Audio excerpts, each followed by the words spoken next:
Бәріңізге жалынды hello. Бүгінгі біздің ең бірінші тақырып ағылшын тілінің әліпбиіне арналатын болады. Жалпы бізде мемлекетіміз латын әріпбиіне көшейін деп жатырмыз, сондықтан ағылшын тіліндегі көпшілік әріптер сіздерге таныс деп ойлаймын.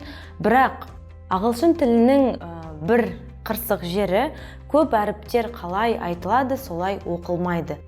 Сондықтан ағылшын тілінде жалпы 26 әріп болса, ол осы 26 әріп бізге 44 және одан да көп дыбыс бере алады.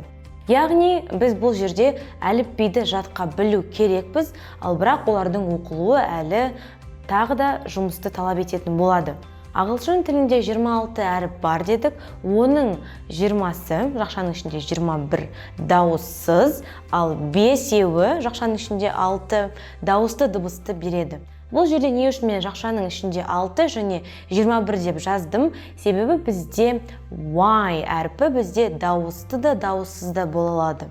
Енді бүгінгі сабақта ағылшын тілінің әліпбиін әрбір әріпті жеке-жеке айтып көрейік. Міндетті түрде менің артымнан қайталаймыз және әріптерді айтып көреміз.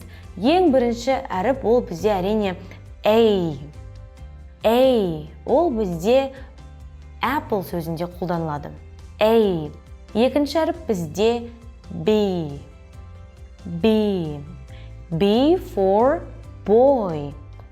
Үшінші әріп бізде ол C. C for cat. Төртінші әріп ол бізде D. D for dog.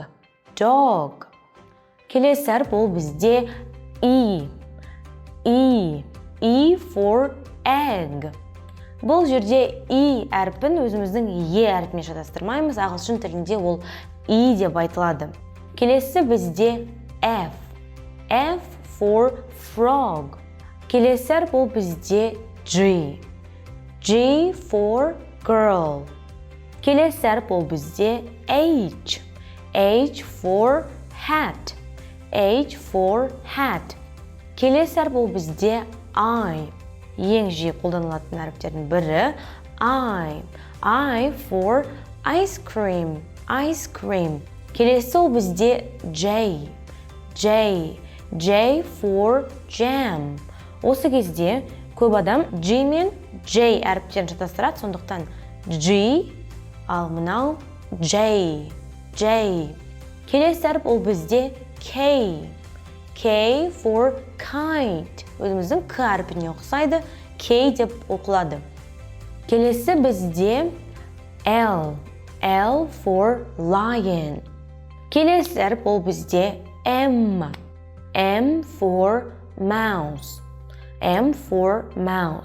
Келесі әріп ол бізде N. N for nose. Келесі ол бізде O әрпі. O for octopus. Келесі әріп ол бізде P. P for pen. Келесі әріп ол бізде Q.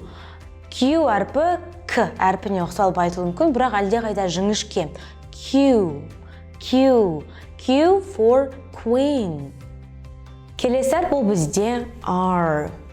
R for rabbit. Осы әріп сіздің ағылшын тіліндегі акцентіңіздің жақсы немесе жақсы еместігін анықтап беретін әріптердің бірі. Сондықтан бұл қазақ тіліндегі R әрпі емес. Бұл жерде тіліміз R деген кезде таңдайымызға тиіп тұр, R деп.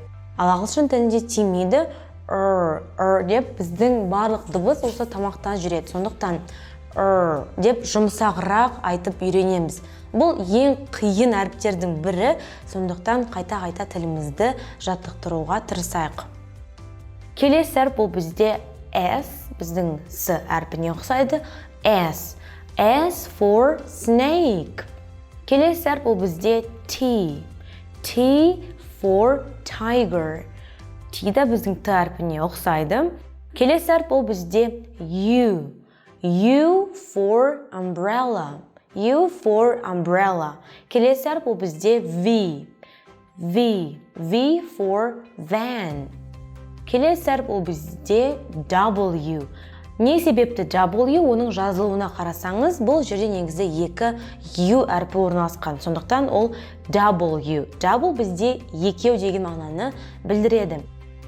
Келесі әріп бұл бізде X. X for X. X for X. Және келесі әріп көп адам дәл осы әріпке келгенде шатасып жатады. Себебі X, Y деп оны алгебрадан өткенбіз, ал ағылшын тілінде ол Y емес, Y болып оқылады. Y емес, U емес, Y. Y for yellow. Y for yellow. Келесі әріп ол бізде Z немесе Z. Ағылшындық немесе британдық нұсқасына қарай екі түрлі болып оқылуы мүмкін. Сондықтан Z, Z. Z for zoo. Жалпы ағылшын тілінің әліпбиін қалай жаттауға болады, қалай жеңіл жаттауға болады. Бәріміз бала бақшадан мектеп барысында A, B, C, D деген әнді естідік, оны айттық деп ойлаймын. Дәл бүгінгі сабақтан кейін де сол әнді бірге айтып, қайта-қайта айтып, кез келген әріпті көрсеткенде оның айтылуын дұрыс айтатындай өзімізді шынықтырамыз, қайталаймыз, ән айтамыз. Сондықтан барлықтарыңызға сәттілік. Ағылшын тілінің әліпбиі 26, сондықтан оның жатталуы жеңіл болады деп ойлаймын. Келесі сабақта осы әріптердің айтылуы емес, оқылуын, яғни транскрипцияны өтетін боламыз. Келесі сабақта кездескенше, see you next time.